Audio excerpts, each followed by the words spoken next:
আপনাদের জানি রাখি এই মুহূর্তে কুণাল ঘোষ বেরিয়ে গেলেন ভবানী ভবন থেকে। সেই ছবি আপনারা দেখতে পাচ্ছেন কলকাতা টিভির পর্দায়। কুণাল ঘোষ তিনি বেরিয়ে যাচ্ছেন ভবানী ভবন থেকে। দুপুর 3:20 নাগাদ তিনি ভবানী ভবনে প্রবেশ করেছিলেন। তাকেও স্বাক্ষর জালিয়াতির মামলার তদন্তেই তাকেও তলব করেছিল সিআইডি।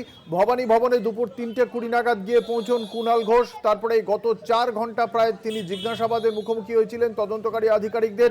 4 ঘন্টা পরে কুণাল ঘোষ এই মুহূর্তে ভবানী ভবন থেকে বেরিয়ে যাচ্ছেন। এখনো রয়ে গিয়েছেন অভিষেক বন্দ্যোপাধ্যায়।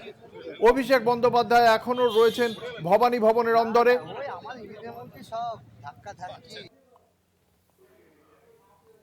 এই দীর্ঘ 4 ঘন্টা কুণাল ঘোষকে জিজ্ঞাসাবাদ করার পর কুণাল ঘোষ বেরিয়ে গেলেন ভবানী ভবন থেকে। এখনো ভেতরে রয়েছেন অভিষেক বন্দ্যোপাধ্যায়। তার রক্ষা কবচ দিয়ে গত শুক্রবারই আদালতে জানিয়েছিল যে তাকে রক্ষা কবচ দেওয়া হলেও তদন্তে সহযোগিতা করতে হবে, তাকে হাজিরা দিতে হবে ভবানী ভবনে। সেই মতো গত শুক্রবার অভিষেক বন্দ্যোপাধ্যায় গিয়েছিলেন ভবানী ভবনে। প্রায় 5.5 ঘন্টা তাকে জিজ্ঞাসাবাদ করা হয়। তারপর আজকে ফের তলব করা হয়েছিল। আজকে 7 ঘন্টা হতে চলেছে। কথা বলবো আমাদের সঙ্গে ভবানী ভবন থেকে রয়েছেন সরাসরি আমাদের প্রতিনিধি রিয়া মাঝি।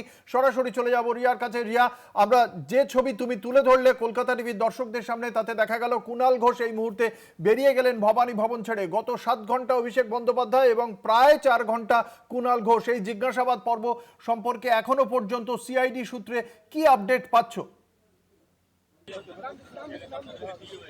আচ্ছা ঠিক আছে, এখানে দাঁড়া, অনেকটা ছেড়ে দিচ্ছি। দেখো, একদমই তোমাকে জানিয়ে রাখবো যে 3.5 ঘন্টা কুণালকে জিজ্ঞাসাবাদ এবং তারপরে বেরিয়ে গেলেন কুণাল ঘোষ।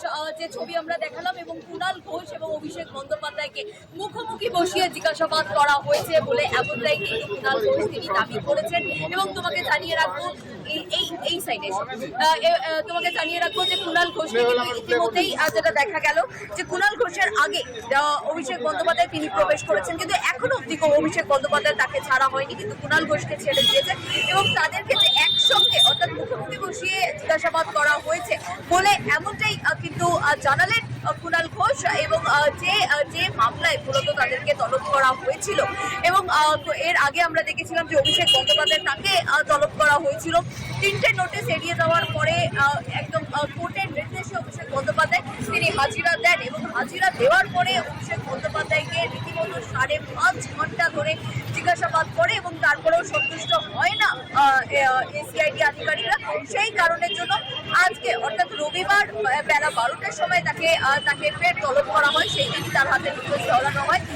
এবং আজকে যেটা দেখা যায় যে অভিষেক বন্দ্যোপাধ্যায় তাকে প্রায় একদম 12টা থেকে এখন ঘড়ির কাটায় 7টা বাজে এখনো অব্দি কিন্তু তাকে লাগাতার 6 ঘন্টা অতিক্রান্ত হয়ে গিয়েছে। এখনো কিন্তু তাকে লাগাতার জিজ্ঞাসাবাদ করে যাচ্ছে সিআইডি আধিকারিকরা। এবং কুণাল ঘোষকে 3:30টার সময় দেওয়া হয়েছিল।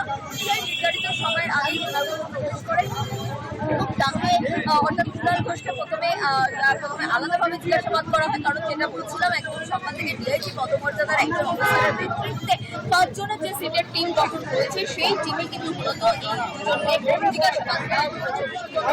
জিজ্ঞাসাবাদ করছে এবং কুণাল ঘোষকে জিজ্ঞাসা করেছে, এবং এই দুজনকে প্রথমে আলাদাভাবে বসিয়ে জিজ্ঞাসাবাদ করা হয়। আলাদাভাবে বসিয়ে জিজ্ঞাসাবাদ করা হয়। এবার এই মুহূর্তে যেটা দেখা যাচ্ছে যে